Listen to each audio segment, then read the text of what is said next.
నమస్తే, welcome to trending now. ముందు నుయ్యి వెనక గొయ్యి. అమెరికా అధ్యక్షుడు డొనాల్డ్ ట్రంప్ ఇప్పుడు ఈ సామెతనే గుర్తు చేసుకుంటున్నాడు. అనుకోకుండా ఇజ్రాయెల్ ట్రాప్లో పడ్డ ట్రంప్ అయ్యా ఇప్పుడు ఏం చేయాలో అర్థం కాని అయోమయ పరిస్థితిని ఎదుర్కొంటున్నాడు. ఇరాన్తో యుద్ధం కంటిన్యూ చేస్తే ఆర్థిక నష్టం, చేయకపోతే పరువు నష్టం. అందుకే అన్నది ముందు నుయ్యి వెనక గొయ్యి అని. మరి అడకత్తెరలో పోక చెక్కలా మారిన ట్రంప్ ఇప్పుడేం చేయబోతున్నారు? యుద్ధాన్ని ముగిస్తారా? ఇంకా ఇజ్రాయెల్ను ఇలా మురిపిస్తూనే ఉంటారా? ఎవరి దృష్టికోణం వారిదే కావచ్చు, ఎవరి మనోభావాలు వారివే కావచ్చు, కానీ అసలు నిజాలు ఏం చెప్తున్నాయి? ప్రపంచ దేశాలను గ్లోబల్లా చుట్టేసి ఆడుకుందామని అనుకున్న ట్రంప్ ఎవరి ట్రాప్లో పడ్డారు? ఎందుకు పడ్డారు? ఇదే ఇవాల్టి ట్రెండింగ్ నౌ.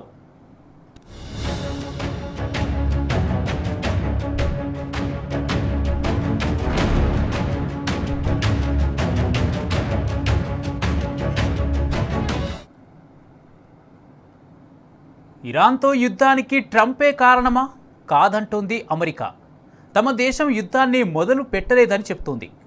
40 ఏళ్లుగా ఇరాన్ అమెరికాపై యుద్ధం చేస్తుందని అడ్డంగా వాదిస్తుంది. ఆ యుద్ధాన్నే ట్రంప్ ముగించే పనిలో ఉన్నాడని అంటుంది.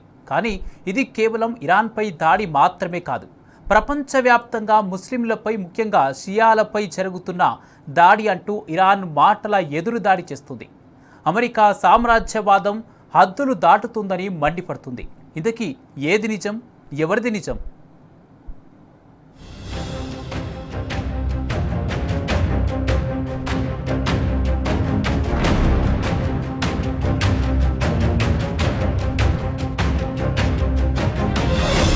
దృష్టికోణాలు ఎలా ఉన్నా యుద్ధం యుద్ధమే. అది అందరి బతుకుల్ని ప్రభావితం చేస్తుంది.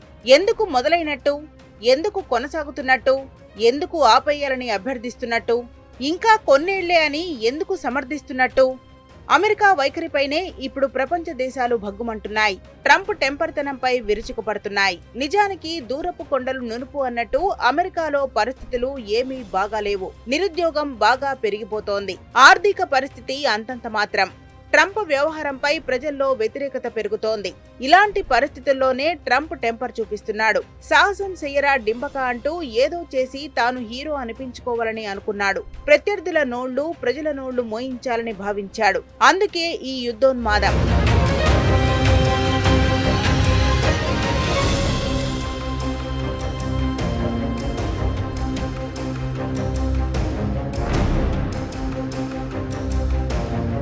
వారేవా, ట్రంప్ అని అనుకోవడానికి కూడా ఏమీ లేదిప్పుడు. ఇజ్రాయెల్తో కలిసి ఇరాన్ మీద విరుచుకుపడుతున్న ట్రంప్ ఆ యుద్ధంలో గెలిచినట్టా, ఓడినట్టా? ఈ విషయం చెప్పడం అంత ఈజీ కాదు. విజయంలోనే అపజయం దాగుంటుంది. ఒక చిన్న ఉదాహరణ చెప్పుకుందాం. సూపర్ పవర్ ఉన్న దేశం రష్యా. ఉక్రెయిన్ దాని నుంచి కొన్నేళ్ల క్రితం విడిపోయిన చిన్న దేశం. రష్యా అధ్యక్షుడు ఎన్నో నెలలుగా యుద్ధం చేస్తూనే ఉన్నాడు. విజయం కనుచూపు మేరలో లేదు. బాగా దెబ్బలు తింటున్నా ఉక్రెయిన్ రష్యాకు చుక్కలు చూపుతోంది. అవతలి వారి అనుభవాల నుంచి పాఠాన్ని గ్రహించినోడే నిజమైన నాయకుడు. కానీ చివరకు జరిగిందేమిటి? రష్యా ఉక్రెయిన్ యుద్ధానికి ఓ అర్థం లేకుండా పోయింది.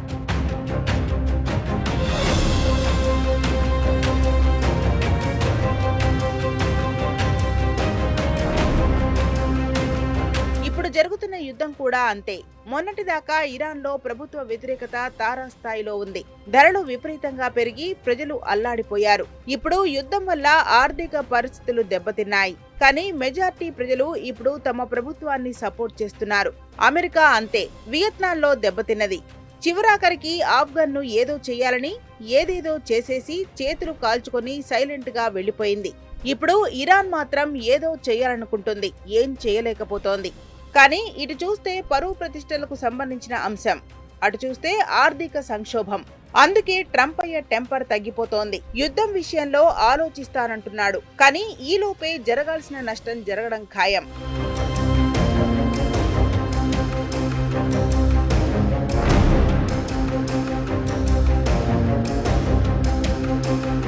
నిజానికి పశ్చిమాసియాలో పరిస్థితులు అంతకంతకు ఉద్రిక్తంగానే మారుతున్నాయి. యుద్ధం భీకర స్థాయిలోనే జరుగుతోంది. సౌత్ పార్స్ గ్యాస్ ఫీల్డ్స్ పై ఇజ్రాయెల్ దాడులకు ప్రతీకారంగా ఇరాన్ ఇప్పటికే ఇరగదీసింది. ఖతార్, యుఏఈలోని అమెరికా నిర్వహిస్తున్న ఇంధన క్షేత్రాలపై క్షిపణులతో విరుచుకుపడింది. ఖతార్ ఆర్థిక వ్యవస్థకు పునాది అయిన రస్ లాఫాన్ ఎల్ఎన్జీ కేంద్రంపై జరిగిన దాడిలో ఆస్తి నష్టం భారీగా వాటిల్లింది. ఇరాన్ రాయబారులు 24 గంటల్లో దేశం విడిచి వెళ్లాలని ఖతార్ ప్రభుత్వం ఆదేశించింది. ఇలాంటి సమయంలోనే అమెరికా అధ్యక్షుడు డొనాల్డ్ ట్రంప్ ఇరాన్కు వార్నింగ్ బెల్ మోగించాడు.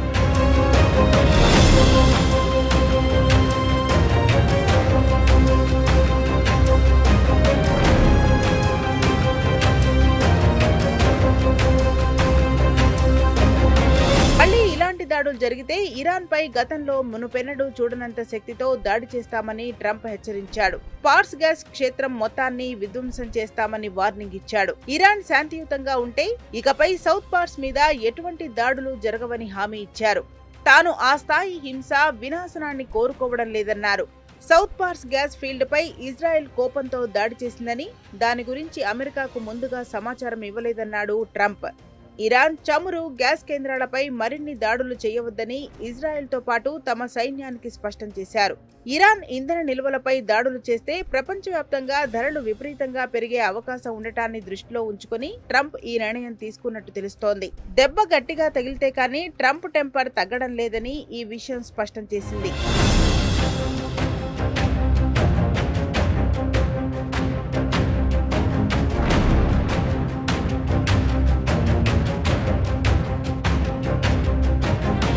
అటు ఇరాన్ చర్యలపై ఖతార్ కూడా కస్సుమన్నది. ప్రతీకార దాడులను తీవ్రంగా ఖండించింది.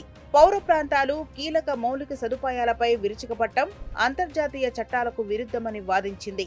దేశ సార్వభౌమత్వాన్ని దెబ్బతీసే ఇలాంటి దాడులు ఉద్రిక్తతలను మరింత పెంచుతాయని హెచ్చరించింది. మరోవైపు అటు యుఏఈలోని హబ్షన్, బాబ్ గ్యాస్ క్షేత్రాలు ఇరాన్ డ్రోన్ దాడిలో దెబ్బతిన్నాయి. ప్రస్తుతం అక్కడ గ్యాస్ కార్యకలాపాలన్నీ నిలిచిపోయాయి. రియాద్ కు సమీపంలోని 2 చమురు శుద్ధి కేంద్రాలను ఇరాన్ డ్రోన్లు తాకినట్లు సౌదీ అరేబియా తెలిపింది. కువైట్లోని ఓ అమెరికా ఎయిర్ బేస్ కూడా దెబ్బతిన్నట్టు వెల్లడించింది.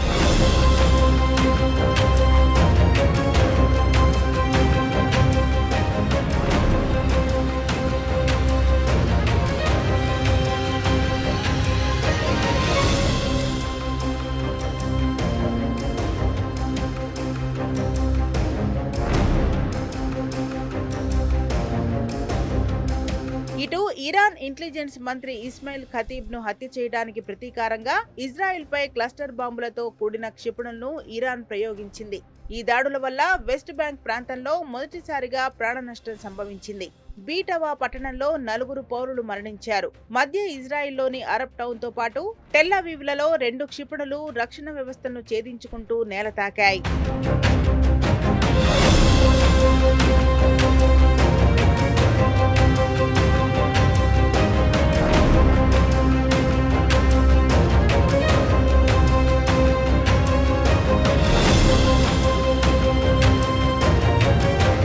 పశ్చిమాసియాలో పెరుగుతున్న ఉద్రిక్తతల నేపథ్యంలో అమెరికాకు చెందిన యుద్ధ నౌక యుఎస్ఎస్ ట్రిపోలీని సింగపూర్ సమీపంలోని మలక్కా జలసంధి వైపు కదిలింది.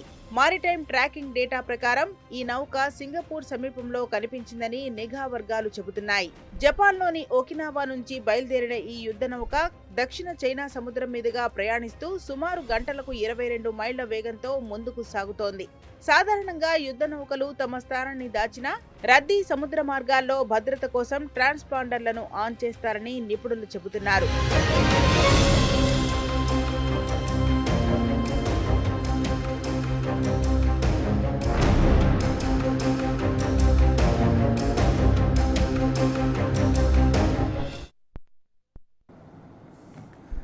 ఇంత జరుగుతున్నా తన పరువు కోసం ట్రంప్ ఇంకా పాకులాడుతూనే ఉన్నాడు. ప్రపంచ దేశాలు ఏమైనా సరే, ఎంత సంక్షోభం ఎదురైనా కానీ తాను అనుకున్నది సాధించేందుకు మొండిగా వెళ్తున్నాడు. అయితే ఆపరేషన్ ఎపిక్ ఫ్యూరీ పేరుతో 2026 ఫిబ్రవరి 28న అమెరికా, ఇజ్రాయెల్ కలిసి ఇరాన్పై మిలిటరీ ఆపరేషన్ ఇప్పట్లో తగ్గుముఖం పట్టేలా కనిపించడం లేదు. డి అంటే డి అంటూ అమెరికా, ఇజ్రాయెల్, ఇరాన్ దాడులు చేసుకుంటున్నాయి.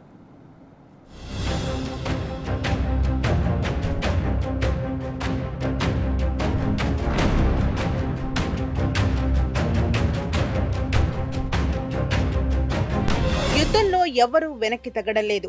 ఎవరికి వారు భీకర దాడులు చేసుకుంటూనే ఉన్నారు. ఇజ్రాయిల్, అమెరికా సంయుక్త దాడులకు ఇరాన్ కూడా ధీటైన సమాధానమే ఇస్తోంది. తీవ్ర స్థాయిలో దాడులు చేస్తోంది. ఖతార్, బహ్రెయిన్ సహా గల్ఫ్ దేశాల్లోని అమెరికా సైనిక స్థావరాలే లక్ష్యంగా డ్రోన్లు, బాంబులతో భీకర యుద్ధం చేస్తోంది. మరోవైపు ఇజ్రాయెల్ పైన దాడికి దిగుతోంది. తన అమ్ముల పొదిలోని ఆయుధాలన్నింటినీ ఒక్కొక్కటిగా బయటికి తీస్తూ దాడులు చేస్తోంది ఇరాన్. యుద్ధం ప్రారంభమైనప్పటి నుంచి ఒక్క అమెరికానే సుమారు 10,000 డ్రోన్లను పశ్చిమాసియాలో మోహరించింది. ఇందుకు అగ్రరాజ్యం భారీగానే వెచ్చించింది. అంటే యుద్ధం ఏ స్థాయిలో జరుగుతుంది అనడానికి ఇదొక ఉదాహరణ. అటు ఇరాన్కు చెందిన అత్యంత కీలక అణుకేంద్రం ఉన్న ఇస్ఫహాన్ నగరంపై అమెరికా, ఇజ్రాయెల్ విమానాలు దాడులు చేస్తున్నాయి. దీంతో చాలా చోట్ల భారీ ఎత్తున నల్లని పొగ ఆకాశాన్ని కమ్మేసింది. పశ్చిమ టెహరాన్లోని ఇరాన్ స్పేస్ రీసెర్చ్ సెంటర్ పైన దాడులు జరిగాయి. శాటిలైట్ ఇంటెలిజెన్స్ మ్యాపింగ్ సమాచారాన్ని ఇరాన్ ఇక్కడి నుంచే సేకరిస్తుంది. అలాగే ఇరాన్ పై దాడులకు అమెరికా తన వద్ద ఉన్న B-52 బాంబర్ విమానాన్ని పంపినట్లు తెలుస్తోంది. ఇది దాదాపు 38 టన్నుల బాంబులను తీసుకెళ్లగలదు. దీన్ని బట్టి చూస్తే దాడులు మరింత తీవ్రతరమయ్యే అవకాశాలు ఎక్కువగా ఉన్నట్టు తెలుస్తోంది.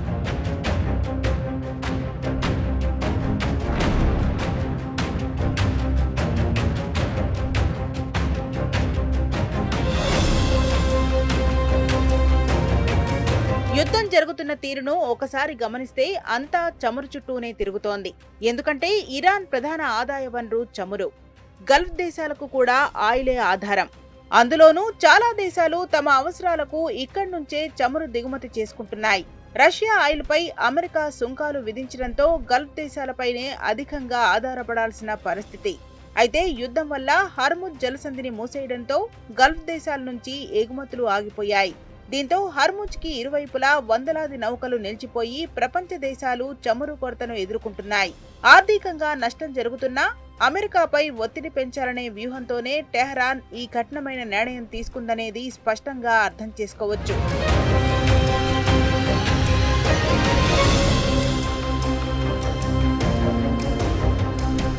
మరోవైపు అమెరికా కూడా చమురు కేంద్రంగానే యుద్ధానికి దిగుతోంది.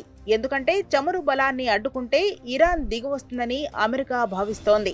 అందులో భాగంగానే ఇరాన్ చమురుకు ఆయువుపట్టైన ఖర్గ్ ద్వీపంలోని సైనిక స్థావరాలను లక్ష్యంగా చేసుకుని అమెరికా దాడులు చేసింది. అయితే అమెరికా దాడుల వల్ల ఖర్గ్లోని చమురు క్షేత్రాలకు ఎటువంటి నష్టం జరగలేదని ఇరాన్ చెబుతోంది. ఖర్గ్ ద్వీపంపై సరదాగా తాము మరికొన్నిసార్లు దాన్ని లక్ష్యంగా చేసుకుంటామని హెచ్చరించారు. అయితే ట్రంప్ ఖర్గ్ ద్వీపాన్ని అమెరికా లక్ష్యంగా చేసుకోవడానికి కారణాలేంటని చూస్తే ఇది కేవలం 20 చదరపు కిలోమీటర్ల విస్తీర్ణం మాత్రమే ఉంటుంది. కానీ ఇరాన్ ఎగుమతి చేసే చమురులో సుమారు 90% ఇక్కడి నుంచే వెళ్తుంది. అంతేకాదు ఇక్కడ దాదాపు రోజుకి 4 మిలియన్ బ్యారెళ్ల చమురు ఉత్పత్తి అవుతుంది. అలాగే ప్రపంచానికి అవసరమైన చమురులో 4.5% ఇరాన్ ఎగుమతి అవుతుందన్నమాట. ఇక్కడ పెద్ద పెద్ద చమురు నిల్వ ట్యాంకులు, పైప్ లైన్లు, లోడింగ్ టెర్మినళ్లు వంటివి అధికంగా ఉన్నాయి. ఒక రకంగా చెప్పాలంటే ఇరాన్ ఆర్థిక వ్యవస్థకు ఊతమిచ్చే చమురు ద్వీపం ఇది. అందుకే ఇదివరకు ఇరాన్తో యుద్ధం చేసిన దేశాలు కూడా ఖర్గ్ జలసంధిని లక్ష్యంగా చేసుకున్నాయి. కానీ అంతగా ప్రభావం చూపలేకపోయాయి. ప్రస్తుతం ట్రంప్ కూడా ఇరాన్ ఎకానమీని తీవ్రంగా దెబ్బకొట్టాలనే ఉద్దేశంతో ఖర్గ్ ద్వీపంపై గురిపెట్టారు. ఖర్గ్లో ఉన్న ఇంధన వనరులు దెబ్బతింటే ప్రపంచ దేశాలకు చమురు తిప్పలు తప్పవని ఆందోళనలు వ్యక్తమవుతున్నాయి.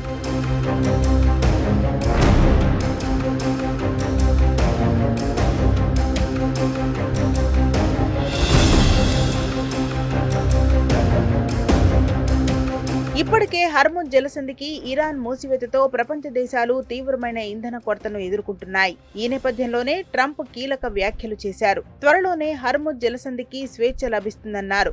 ఇరాన్ చర్యలతో ఇబ్బంది పడుతున్న దేశాలు హర్ముజ్ కు యుద్ధ నౌకలు పంపాలని విజ్ఞప్తి చేశారు. చైనా, ఫ్రాన్స్, జపాన్, దక్షిణ కొరియా, యూకే వంటి దేశాలు కూడా ఆ జాబితాలో చేరాలని కోరారు. అంతలోపు అమెరికా అక్కడ తీర ప్రాంతంపై దాడులు చేసి ఇరాన్ ఓడలను ముంచేస్తుందని తెలిపారు. హర్ముజ్లో నౌకలను అడ్డుకుంటే చమురు క్షేత్రాలపైన దాడులు చేస్తామని స్పష్టం చేశారు. ఇరాన్ ఇంధన కేంద్రాలపై దాడులు చేస్తే ఈ ప్రాంతంలోని అమెరికా కంపెనీలు, వారి భాగస్వామ్యం ఉన్న సంస్థలను తాము లక్ష్యంగా చేసుకుంటామని ఇరాన్ హెచ్చరించింది. ఈ పరిణామాలు పరిశీలిస్తే ట్రంప్కి యుద్ధం ముగించే ఆలోచన లేనట్లే కనిపిస్తోందనే అభిప్రాయాలు వ్యక్తమవుతున్నాయి.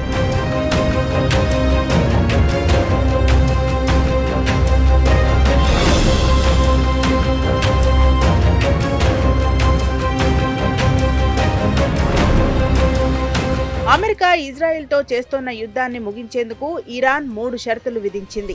అందులో ఇరాన్ చట్టబద్ధ హక్కుల్ని గుర్తించడం, నష్టపరిహారం చెల్లించడం, భవిష్యత్తులో దురాక్రమణలు జరగకుండా పటిష్టమైన అంతర్జాతీయ హామీలు కల్పించడం వంటివి ఉన్నాయి.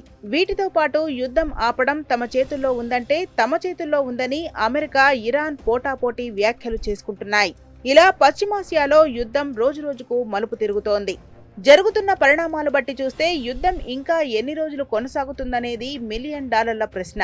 ముఖ్యంగా యుద్ధంలో పాల్గొంటున్న అమెరికా, ఇజ్రాయిల్, ఇరాన్ మిత్ర దేశాలు జోక్యం చేసుకోవాల్సిన అవసరం ఉంది. అప్పుడే యుద్ధం ముగింపునకు ఆస్కారం ఉంటుంది. లేదంటే యుద్ధం ఎన్ని రోజులు జరిగితే ప్రపంచ దేశాలు అన్ని రోజులు వెనక్కి వెళ్తాయని విశ్లేషకులు చెబుతున్నారు.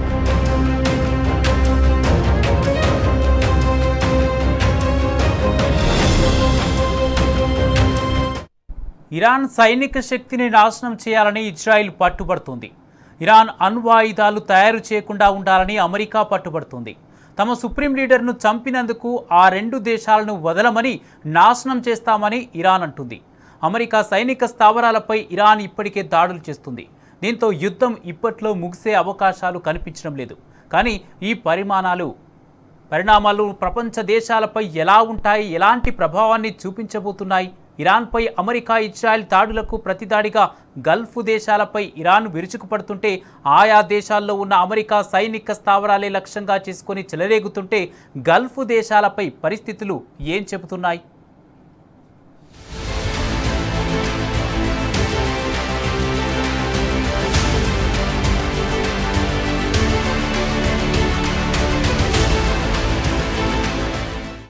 సాధారణంగా 2 పక్షాలు కొట్లాడుకుంటే 3వ పక్షానికి లాభమంటారు.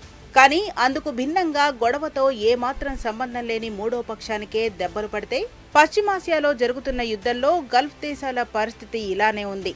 ప్రత్యక్షంగా యుద్ధంలో పాల్గొనకపోయినా అమెరికా, ఇజ్రాయిల్, ఇరాన్ మధ్య ఆ దేశాలు నలిగిపోతున్నాయి. ఇరాన్పై అమెరికా, ఇజ్రాయెల్ విరుచుకుపడుతున్న నేపథ్యంలో ఇరాన్ కూడా గట్టిగానే బదులు చెబుతోంది.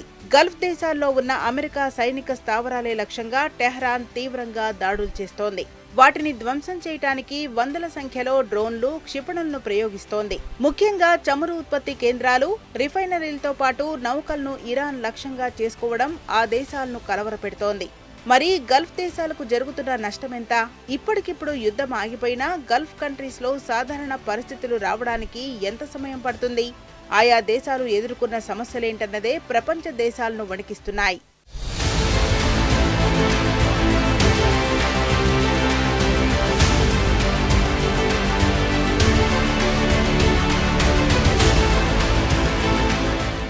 యుద్ధం మొదలుపెట్టడమే తప్ప ముగించటం ఎవరి చేతుల్లో ఉండదు.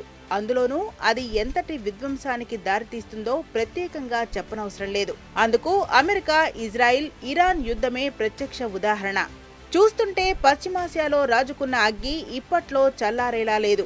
ఇరాన్పై మిసైళ్ల వర్షం కురిపిస్తున్నాయి అమెరికా, ఇజ్రాయిల్. ప్రతిగా ఇరాన్ డ్రోన్ల దండుతో ప్రత్యర్థిపై విరుచుకుపడుతోంది. ఈ పరిణామాలు గల్ఫ్ దేశాలకు ఆశనిపాతంగా మారుతున్నాయి. ప్రత్యక్షంగా యుద్ధంలో పాల్గొనకున్నా ప్రతికూల పరిస్థితులను ఎదుర్కోవలసిన పరిస్థితి గల్ఫ్ దేశాలది. మరోవైపు చమురు, గ్యాస్ ఉత్పత్తి కూడా ఆగిపోవడంతో ఆయా దేశాల ఆర్థిక వ్యవస్థ కూడా దెబ్బతింటోంది. దీంతో అయోమయ స్థితిలో ఉన్నారు అక్కడి పాలకులు.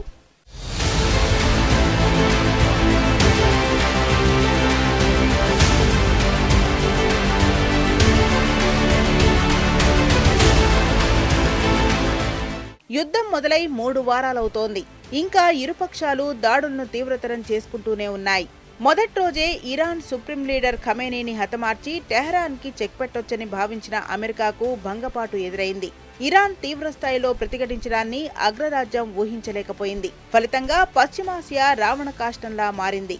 అయితే ఇక్కడ ఆందోళనకర విషయమేంటంటే ఇరాన్ గల్ఫ్ కంట్రీపై దాడి చేయడమే. మరి ఇరాన్ ఎందుకు కొన్ని గల్ఫ్ దేశాలను లక్ష్యంగా చేసుకుందంటే టెహ్రాన్ అమెరికాపై ప్రత్యక్షంగా దాడి చేయలేదు. అందుకు కారణం ఇరాన్, అమెరికా మధ్య దూరం దాదాపు 10,000 కిలోమీటర్లకు పైగా ఉంటుంది. ఇరాన్ దగ్గర ఉన్న క్షిపణులకు అమెరికాపై దాడి చేసేంత సామర్థ్యం లేదు. టెహ్రాన్ దగ్గరున్న టాప్ మోస్ట్ మిసైల్స్ 2 నుంచి 3,000 కిలోమీటర్ల లక్ష్యాన్ని మాత్రమే ఛేదించగలవు. అందుకే తమ చుట్టూ ఉన్న అమెరికా మిత్రదేశాలైన గల్ఫ్లోని సైనిక స్థావరాలను లక్ష్యంగా చేసుకుంటోంది. అయితే ఈ మధ్య కాలంలో తాము 10,000 రేంజ్ కలిగిన క్షిపణులు ప్రయోగించినట్లు టెహ్రాన్ చెబుతోంది. దానికి ఎలాంటి అధికారిక ఆధారాలు లేవు.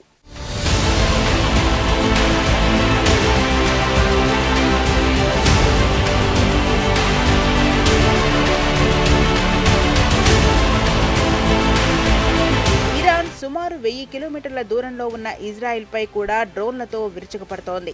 అయితే ఇజ్రాయెల్ దగ్గరున్న గగనతల రక్షణ వ్యవస్థ ఐరన్ డోమ్ వాటిని సమర్థంగా అడ్డుకుంటోంది.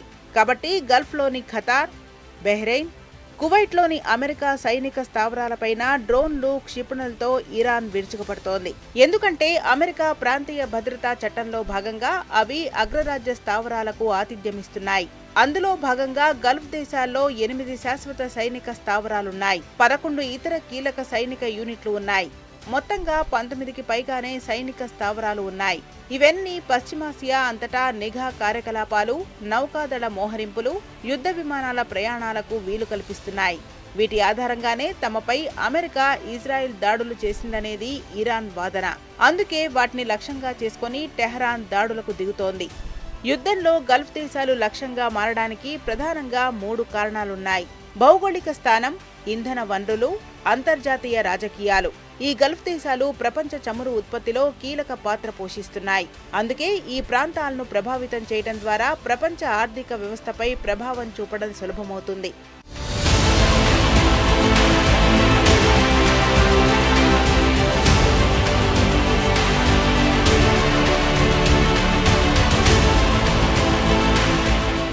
అదీ కాకుండా ఈ దేశాలకు అమెరికా, ఐరోపా దేశాల మధ్య భద్రత, రక్షణ ఒప్పందాలున్నాయి. అందుకే వీటిని ఇరాన్ వ్యతిరేక శక్తులుగా భావించవచ్చు. గల్ఫ్ ప్రాంతంలో ఉన్న చమురు టెర్మినళ్లు, పైప్ లైన్లు, రిఫైనరీలు ప్రపంచానికి అత్యంత కీలకమైనవి. ఈ మౌలిక వస్తువులు దెబ్బతింటే ప్రపంచ చమురు సరఫరా వెంటనే ప్రభావితమవుతుంది. అమెరికా ఇజ్రాయెల్ను నిలువరించాలనే ఉద్దేశంతో హార్ముజ్ జలసంధిని కూడా మూసివేసింది ఇరాన్. ప్రపంచ చమురు దిగుమతుల్లో 20 నుంచి 25% పైగా ఇక్కడి నుంచి రవాణా అవుతుంది. ఇది గల్ఫ్ దేశాలకు భారీగానే నష్టాన్ని మిగులుస్తోంది. అలాగే గ్యాస్ ఉత్పత్తి సంస్థలు తమ కార్యకలాపాలు నిలిపివేశాయి. మొత్తంగా గల్ఫ్ కంట్రీస్ కు ప్రధాన ఆదాయ వనరులైన గ్యాస్, చమురు ఉత్పత్తులు ఆగిపోవడం ఆయా దేశాలను తీవ్రంగా దెబ్బతీస్తోంది. పరిస్థితులను చూస్తే యుద్ధంలో ప్రత్యక్షంగా పాల్గొంటున్న అమెరికా, ఇజ్రాయిల్, ఇరాన్ ఎంత నష్టపోతున్నాయో గల్ఫ్ దేశాలు కూడా అంతే నష్టపోతున్నాయి. చమురు, గ్యాస్ ఉత్పత్తి తగ్గడం వల్ల ఎకానమీ దెబ్బతింటుంది. క్యాపిటల్ ఎకనామిక్స్ లెక్కల ప్రకారం ఈ ఏడాది గల్ఫ్ దేశాల ఆర్థిక వ్యవస్థలు 2% వరకు క్షీణించే అవకాశముంది. ఒకవేళ ఈ ఉద్రిక్తతలు ఇంకా ఎక్కువ కాలం కొనసాగితే ఆర్థిక పరిస్థితులు క్షీణించి ఉత్పత్తి ఏకంగా 15% వరకు పడిపోయే ప్రమాదం ఉంది. ఇప్పటికే చాలా దేశాలు గ్యాస్, చమురు కోసం ప్రత్యామ్నాయ మార్గాలు వెతుక్కునే పనిలో పడ్డాయి.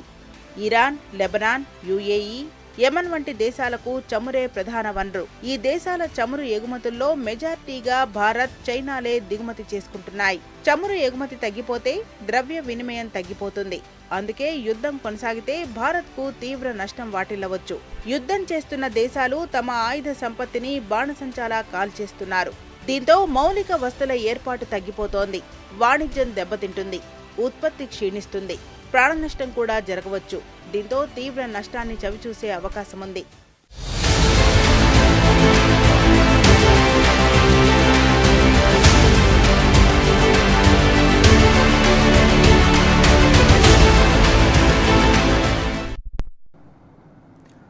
మొత్తంగా చూస్తే యుద్ధం వల్ల అన్ని విధాలుగా గల్ఫ్ దేశాలు తీవ్రంగా నష్టపోతున్నాయనేది సుస్పష్టం. ఒకవేళ ఇప్పటికిప్పుడు యుద్ధం ఆగినా జరగాల్సిన నష్టం ఇప్పటికే జరిగిపోయింది. సాధారణ పరిస్థితులు రావడానికి చాలా సమయం పడుతుంది. కానీ ఇంకా 2-3 వారాలు మాత్రం యుద్ధం జరిగితే గల్ఫ్ దేశాలపై ఎంతటి ప్రభావం పడుతుందో అనేది చెప్పడం కష్టమే.